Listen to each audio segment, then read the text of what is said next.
নির্বাচন নিয়ে কেউ সন্ত্রাস করলে আইন শৃঙ্খলা বাহিনীকে সাথে নিয়ে জবাব দেওয়ার আহ্বান জামায়াত আমিরের।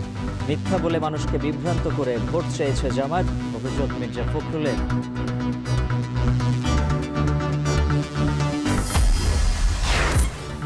দেশজুড়ে ভোটারদের মন জয়ে নানা প্রতিশ্রুতি দলীয় ও স্বতন্ত্র প্রার্থীদের। আছে পাল্টাপাল্টি অভিযোগ।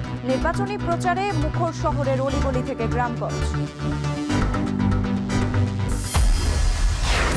নির্বাচনে অযোগ্য ঘোষণা কুমিল্লা ৪ আসনের হাসনাতে প্রতিদ্বন্দ্বী বিএনপি প্রার্থী মঞ্জুরুল মুন্সিকে। কুমিল্লা 10-এ গফুর ভূঁইয়ার প্রার্থিতা বাতিল থাকলেও বাধা নেই মোবাশ্বরের। আমিরের আইডি হ্যাকে জড়িত একটি দল। সংবাদ সম্মেলনে জামায়াত। পোস্টের 9 ঘণ্টা পর অ্যাকাউন্ট হ্যাকের অভিযোগের বিশ্বাসযোগ্যতা নিয়ে প্রশ্ন বিএনপির। 9 ফেব্রুয়ারি ঢাকা ওয়াশিংটন বাণিজ্য চুক্তি সই, জানালেন বাণিজ্য সচিব। বাংলাদেশের উপর আরোপিত শুল্ক কমার আশা, আমদানি রপ্তানিতেও ইতিবাচক অগ্রগতির আভাস।